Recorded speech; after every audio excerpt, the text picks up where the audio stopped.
नमस्कार, good morning. News state देख रहे हैं आप। मैं हूं आपके साथ धीरेन्द्र अवस्थी और चलिए बुलेटिन की शुरुआत करते हैं बड़ी खबर से। गाजियाबाद से बड़ी खबर है। गाजियाबाद में फैक्ट्री में भीषण आग लगी है। साबुन बनाने वाली फैक्ट्री में ये भीषण आग लगी है। दमकल की गाड़ियों ने फिलहाल आग पर काबू पा लिया है।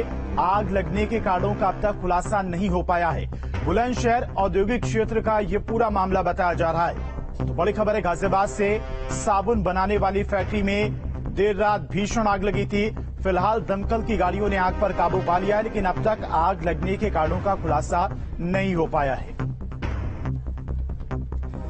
गाजियाबाद के बुलंदशहर औद्योगिक क्षेत्र में एक साबुन बनाने वाली फैक्ट्री में भीषण आग लगी और आग लगने से इलाके में अफरा तफरी मच गई।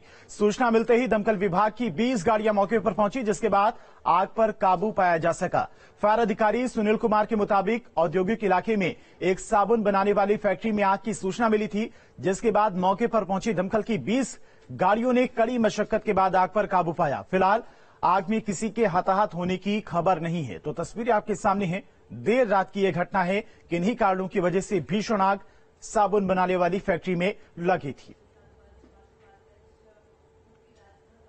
बुलंदशहर इंडस्ट्रियल एरिया में 12 बजे सूचना मिली कि साबुन बनाने वाली फैक्ट्री में आग लगी है। ये सोरे वाला शॉप एंड केमिकल की फैक्ट्री है। 18 नंबर 19 नंबर प्लाट पे अशोक कुमार महेंद्र कुमार की है।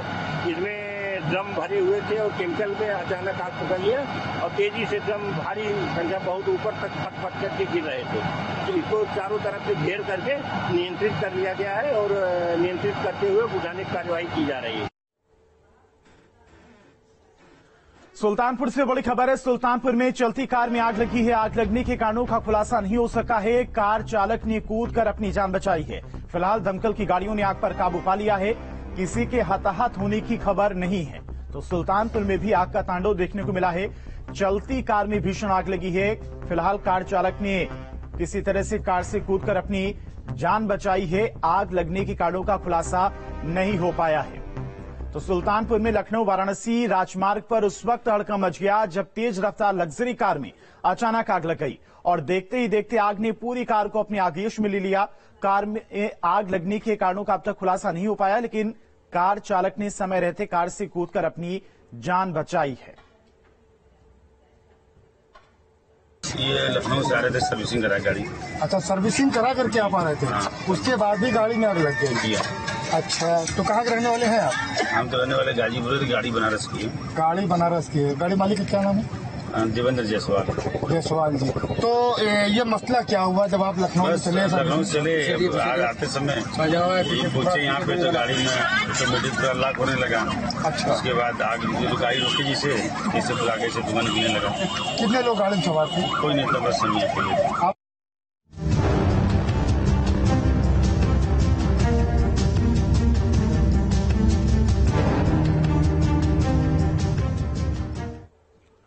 और चलिए यूपी हिंसा से जुड़ी हुई बड़ी खबर आपको बता दें। यूपी हिंसा में अब तक 255 लोग गिरफ्तार किए जा चुके हैं। 9 जिलों में दर्ज हुई है अलग अलग एफआईआर। प्रयागराज में 68 उपद्रवियों में से 4 नाबालिग बताए जा रहे हैं। सहारनपुर में 64 तो वहीं हाथरस में 50 आरोपी गिरफ्तार किए गए हैं। अंबेडकर नगर में 28 तो मुरादाबाद में 27 उपद्रवियों को गिरफ्तार किया गया। इसके अलावा फिरोजाबाद में 13, अलीगढ़ में 3, जालौन में 2 उपद्रवियों को गिरफ्तार किया गया है। पुलिस ने कुल 13 एफआईआर इस पूरे मामले में दर्ज की हैं। तो यूपी के कई जिलों में शुक्रवार को जुमे की नमाज के बाद हुई हिंसा के सिलसिले में पुलिस की सख्त कार्रवाई लगातार जारी है। अब तक पुलिस 255 उपद्रवियों को गिरफ्तार कर चुकी है। यूपी पुलिस के मुताबिक 9 जिलों में हिंसा हुई थी और इस मामले में अब तक 255 उपद्रवियों को गिरफ्तार किया गया है। इस दौरान सहारनपुर में 64, हाथरस में 50 और अंबेडकर नगर में 28 और इसके अलावा प्रयागराज में 68, जिसमें 4 आरोपी नाबालिग भी बताए जा रहे हैं। मुरादाबाद में 27, फिरोजाबाद में 13 तो अलीगढ़ में 3 और जालौन में 2 उपद्रवियों की गिरफ्तारी हुई है। हालांकि पुलिस को लखीमपुर खीरी में उपद्रव करने वाले एक व्यक्ति की तलाश है। 10 जून को यूपी के 9 जिलों में हुई हिंसा में अब तक 13 एफआईआर दर्ज हुई है।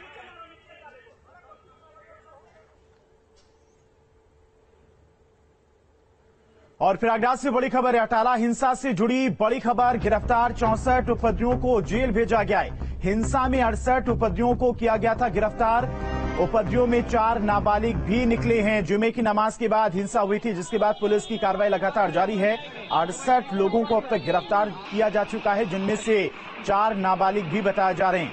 शनिवार शाम को सभी आरोपियों की पेशी पुलिस ने मजिस्ट्रेट के सामने पेश किया और मजिस्ट्रेट ने सभी आरोपियों को जेल भेज दिया है। उपद्रवियों को जेल भेजने के बाद रोते बिलखते परिजन उनके दिखाई दिए। पुलिस की गाड़ी के पीछे दौड़ते भी परिजन दिखाई दिए। तो उपद्रवियों के खिलाफ लगातार पुलिस का एक्शन जारी है। 68 उपद्रवियों को गिरफ्तार किया गया। मजिस्ट्रेट के सामने इनकी पेशी हुई और आपको बता दें कि 68 उपद्रवियों में 4 नाबालिग भी बताए जा रहे हैं।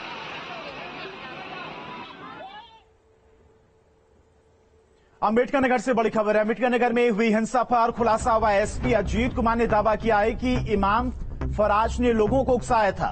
जुमे की नमाज के बाद 25 लड़कों को उकसाया गया और भड़काऊ भाषण देकर युवाओं को उकसाया गया था। पुलिस की तरफ से यह बड़ा दावा किया गया है। जुलूस निकालने की कोशिश कर रहे थे उपद्रवी। नामजद 36 उपद्रवियों पर मुकदमा दर्ज किया गया है और पुलिस ने 36 में से 26 लोगों को गिरफ्तार भी कर लिया है।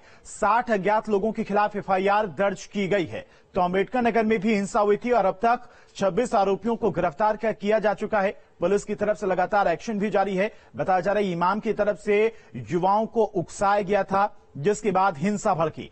अंबेडकर नगर के तांडा इलाके में बीते दिन हुए हिंसक प्रदर्शन के मामले में पुलिस ने बड़ी कार्रवाई करते हुए मास्टरमाइंड फराज इमाम समेत 26 आरोपियों को गिरफ्तार कर लिया है, जबकि फरार आरोपियों की तलाश की जा रही है।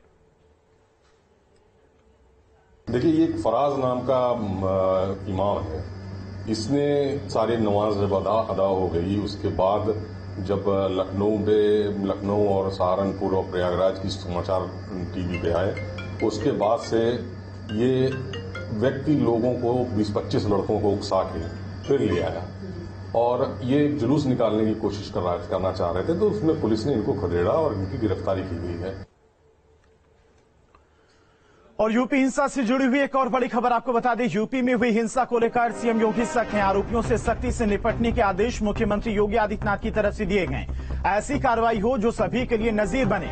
माहौल बिगाड़ने के बारे में कोई दोबारा सोच भी ना सके। उपद्रवियों के खिलाफ कार्रवाई जारी रखी जाए। सीएम की तरफ से ये कड़े निर्देश दिए गए। दंगाइयों की संपत्ति का ब्यौरा इकट्ठा करे, दोषी व्यक्ति से ही नुकसान की भरपाई की जा सके। और यूपी के कई शहरों में पुलिस भी अलर्ट पर है।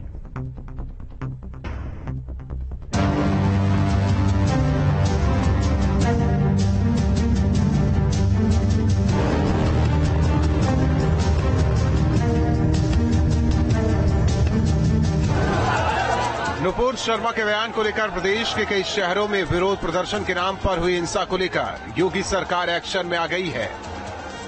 हिंसा के बाद सीएम योगी ने समीक्षा बैठक कर अधिकारियों को सख्त निर्देश दिए हैं। ऐसी कार्रवाई हो जो सभी के लिए नजीर बने। माहौल बिगाड़ने के बारे में कोई सोच भी न सके। उपद्रवियों के खिलाफ कार्रवाई जारी रखी जाए। दंगाइयों की संपत्ति का ब्यौरा इकट्ठा करे। दोषी व्यक्ति से ही हो नुकसान की भरपाई। अराजक तत्वों के साथ पूरी कठोरता की जाए। दंगाइयों पर एनएसए गैंगस्टर के तहत कार्रवाई हो। मैं विश्वास करता हूं कि कल जिन 6 जनपदों में घटित घटनाएं सबके सामने आई हैं, उन जनपदों में आप लोगों ने तत्काल शांति तो बहाल की है, लेकिन इसको अस्थायी रूप से मेंटेन करने का काम करेंगे। उपद्रवी तत्वों पर प्रभावी कार्रवाई करेंगे और सेक्टर स्कीम को अभी से लागू करने की तैयारी। और अगर कहीं कोई ऐसी घटना घटित हो तो उपद्रवी तत्व सुर्खियां न बटोरने पाए। सीएम के आदेशों की सख्ती भी यूपी की सड़कों पर दिखाई दी। सहारनपुर में आईजी डॉक्टर प्रतिंदर सिंह समेत पुलिस के आला अधिकारियों ने सड़क पर उतरकर पैदल मार्च किया। घंटाघर से मौरगंज तक पैदल मार्च करके व्यापारियों के साथ बात भी की। कोई दिक्कत तो नहीं है? आपका कोई कल नुकसान वगैरह तो नहीं हुआ? पुलिस आपके साथ, आपके बच्चे भी आपके साथ काम करते हैं? पुलिस के पैदल मार्च करने का मकसद असामाजिक तत्वों को संदेश देना था कि योगी राज में अराजकता बर्दाश्त नहीं की जाएगी। बिल्कुल पीसफुल है, बाजार प्रॉपरली खुला है, व्यापारी अपने अपने कामों में लगे हुए हैं और जो खरीदारी करने वाले हैं वो भी अपने अपने खरीदारी कर रहे हैं। हम एसएसपी सहारनपुर और इनकी सारी टीम और सिटी मजिस्ट्रेट एसपी सिटी, हम सब लोग क्षेत्र का भ्रमण कर रहे हैं और व्यापारियों से बात भी कर रहे हैं सबसे, इसलिए कि इंटरेक्शन करके अब पीसफुल माहौल है तो उनसे बात कर लें, उनसे पूछ लें अगर किसी तरह की उनको कोई इशू या तकलीफ हो। हमारी एक टीमें हैं जो अलग से कार्रवाइयां कर रही हैं, जो ऑलरेडी इंसिडेंट हुआ था।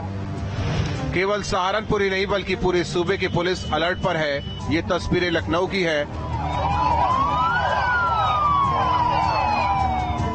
जहां पुलिस ने बाइक से मार्च कर बता दिया कि पुलिस पूरी तरीके से सतर्क है। Team news state.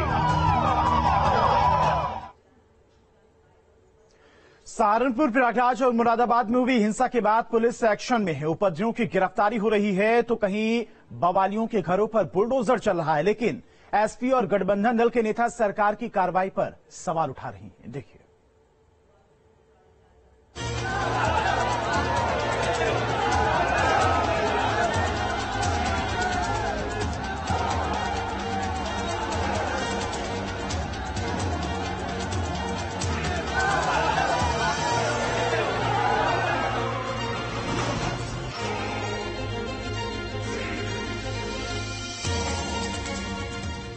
शुक्रवार 3 जून को कानपुर को सुलगाने की कोशिश हुई।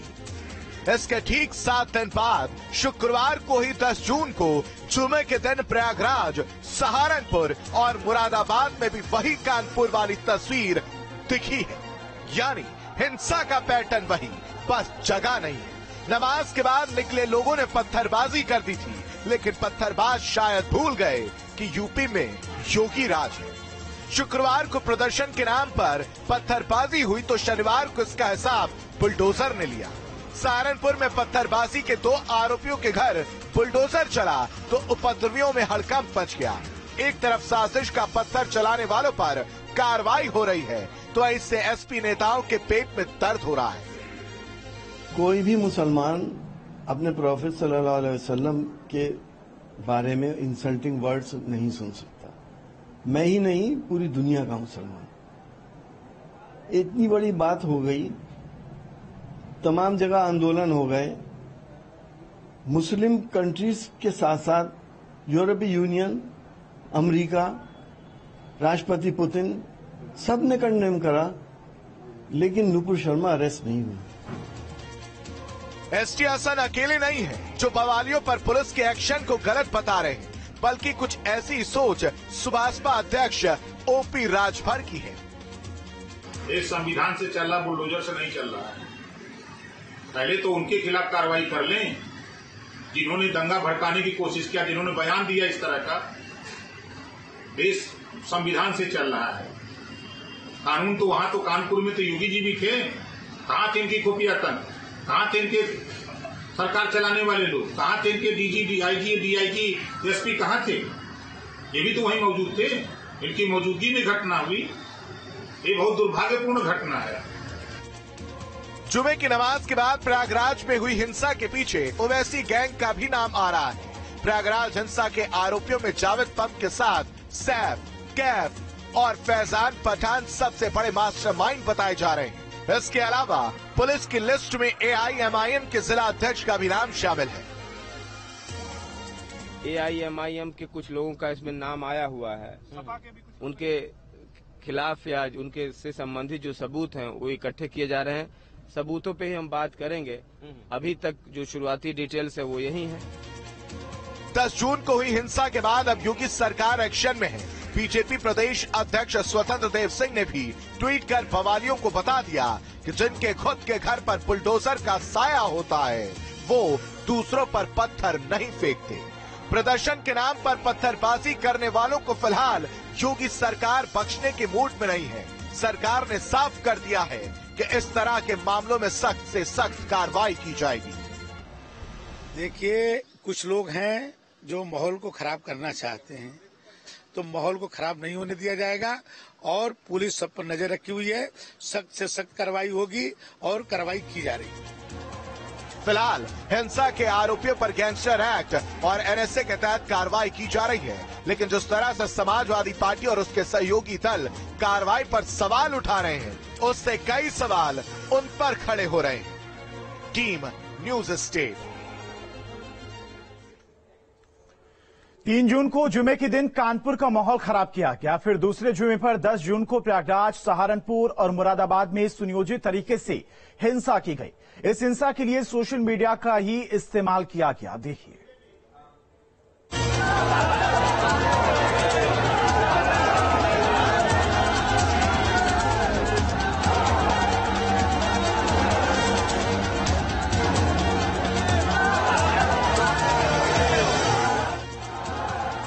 विरोध के नाम पर हिंसा,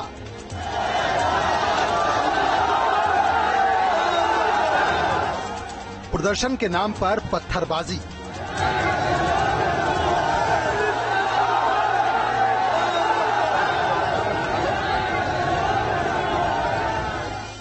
शुक्रवार को जुमे की नमाज के बाद जो कुछ भी हुआ उसकी जमीन सोशल मीडिया के जरिए ही तैयार की गई थी। कहा जा रहा है कि प्रयागराज में हिंसा से पहले सोशल मीडिया का सहारा लिया गया था। उसके सहारे ही लोगों को फर्जी मैसेज भेजकर उनकी धार्मिक भावनाओं को भड़काया गया। ये मैसेज खास तौर से उन्हीं लोगों को भेजे गए जो सोशल मीडिया की हर खबर पर आसानी से आंख बंद कर भरोसा कर लेते हैं।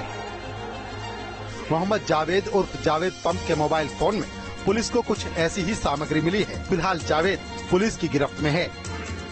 जावेद पंप ने खुद ही बताया कि उसकी एक बेटी है जो जेएनयू में पढ़ती है और उसके व्हाट्सएप मैसेजेस देखे गए उनके मोबाइल में, तो कुछ संदिग्ध मैसेजेस लग रहे हैं। उसकी जांच की जा रही है, उस मैसेजेस के पीछे की मंशा को पता किया जा रहा है।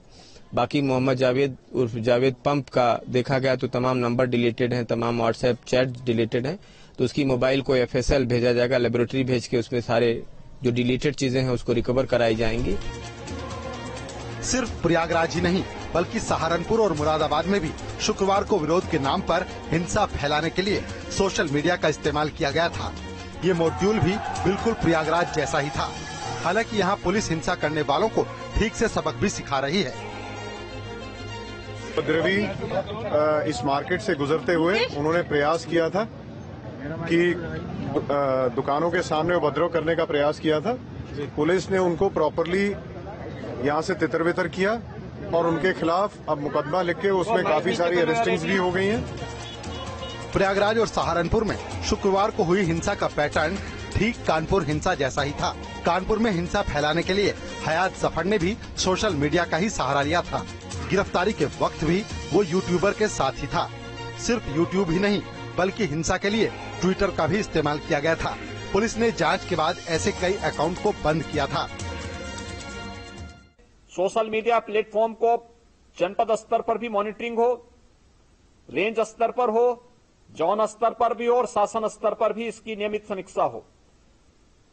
लोकल इंटेलिजेंस के साथ बेहतर संवाद हो। हर एक गतिविधि को हम मजबूती के साथ संज्ञान में लें। फिलहाल शुक्रवार को हुई हिंसा के बाद पुलिस की पैनी नजर सोशल मीडिया पर ही है। Team news state. शाहजहांपुर पहुंचे प्रदेश मुख्य सचिव दुर्गा शंकर मिश्रा ने कई जगहों पर हुए हिंसा को लेकर कहा है कि हिंसा फैलाने वालों को किसी भी कीमत पर बख्शा नहीं जाएगा और कानून को हाथ में लेने वालों पर कड़ी से कड़ी कार्रवाई की जाएगी।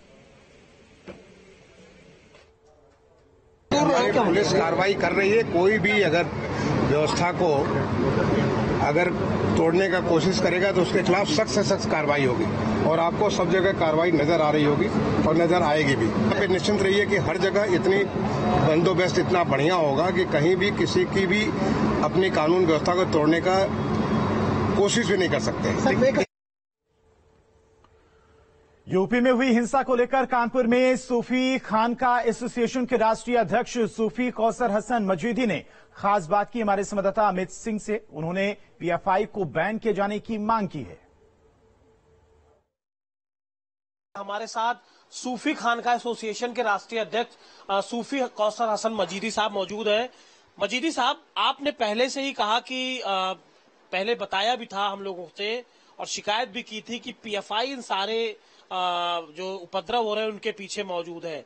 कल जुमे की नमाज हुई, कई जगह हिंसा कि PFI यानी पॉपुलर फ्रंट ऑफ इंडिया देश के खिलाफ अघोषित युद्ध छेड़ चुकी है। हम तो लगातार मांग कर रहे हैं और आज आपके चैनल के माध्यम से हम सारे देश को ये बात बता देना चाहते हैं कि इतने खुलासे हमने कर दिए।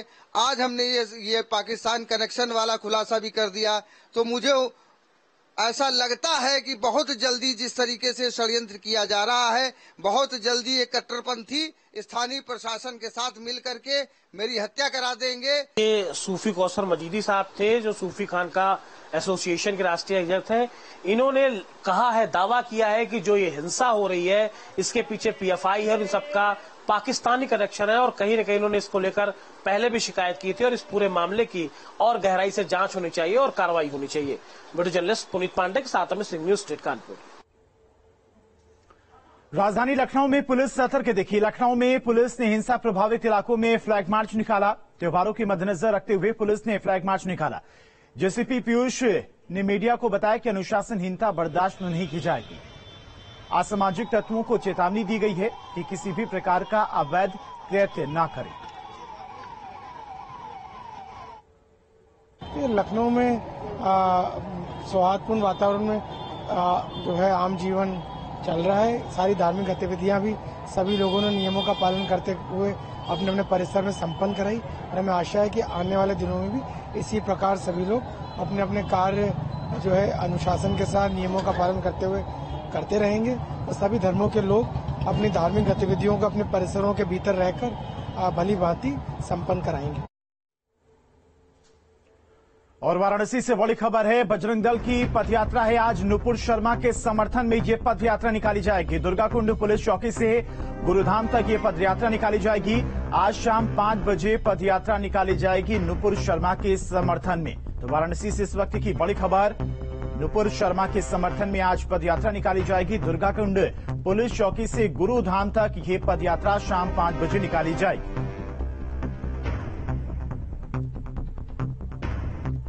और हरिद्वार से बड़ी खबर, हरिद्वार में वीएचपी की बैठक का आज दूसरा दिन है। केंद्रीय मार्गदर्शन मंडल की बैठक का आज दूसरा दिन है। बैठक में वीएचपी के नेता और संत मौजूद रहेंगे। वीएचपी की बैठक में कई मुद्दों पर मंथन होगा। तो आज हरिद्वार में वीएचपी की बैठक का दूसरा दिन है। केंद्रीय मार्गदर्शन मंडल की बैठक का आज दूसरा दिन है और बैठक में कई वीएचपी नेता और संत मौजूद रहेंगे। बैठक में कई मुद्दों पर मंथन किया जाएगा। और चलिए एक और बड़ी खबर आपको बता दें, आज गाजियाबाद के दौरे पर रहेंगे डिप्टी सीएम केशव प्रसाद मौर्य। आज गाजियाबाद पहुंचेंगे, सरकार की उपलब्धियों को जनता तक पहुंचाएंगे।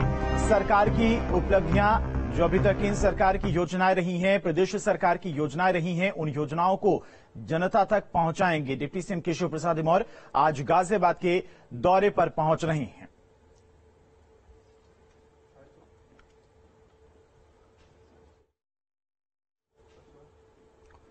और चलिए एक और बड़ी खबर आपको बता दें, बीजेपी प्रदेश अध्यक्ष का कुशीनगर का आज का दौरा है। 2 दिन के दौरे पर कुशीनगर जाएंगे स्वतंत्र देव सिंह। पडरौना के प्रसादपुर पहुंचेंगे स्वतंत्र देव सिंह। अमृत सरोवर योजना का जायजा लेंगे, कई परियोजनाओं का निरीक्षण भी करेंगे। तो बीजेपी प्रदेश अध्यक्ष स्वतंत्र देव सिंह आज कुशीनगर के दौरे पर पहुंच रहे हैं। पडरौना के प्रसादपुर पहुंचेंगे स्वतंत्र देव सिंह। अमृत सरोवर योजना का जायजा लेंगे, इसके अलावा कई परियोजनाओं का निरीक्षण भी करेंगे।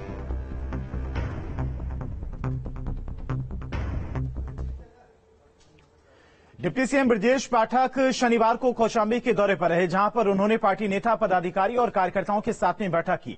इसके साथ ही उन्होंने जिला अस्पताल का निरीक्षण किया। इस दौरान उन्होंने डॉक्टरों, अधिकारियों को कई निर्देश दिए। वहीं प्रयागराज हिंसा मसले पर कहा कि पूरे मामले की उच्च स्तरीय जांच कराई जा रही है, किसी भी उपद्रवियों को बख्शा नहीं जाएगा।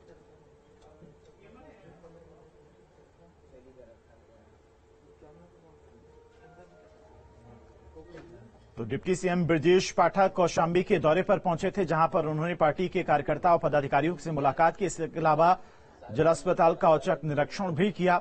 साथ ही साथ उन्होंने मीडिया से बातचीत करते हुए कहा कि यूपी में जिन लोगों के द्वारा माहौल खराब करने की कोशिश की गई, उन पर सख्त से सख्त कार्रवाई की जाएगी, किसी को भी छोड़ा नहीं जाएगा। कौशाम्बी जनपद में उत्तर प्रदेश सरकार ने स्वास्थ्य सेवाएं सबको बेहतर ढंग से उपलब्ध कराने का काम किया है। आज हम किसी भी अस्पताल का निरीक्षण करेंगे और उत्तर प्रदेश सरकार की तरफ से जो भी योजनाएं हैं कौशाम्बी जनपद में 100% लागू होंगी। मरीज को अस्पताल परिसर में हम भगवान मान करके सेवा करने के निर्देश हमने दिए हैं। और फिलहाल इन्हीं खबरों के साथ यहां पर रुकते हैं, एक छोटे से ब्रेक के लिए फौरन लौटते हैं।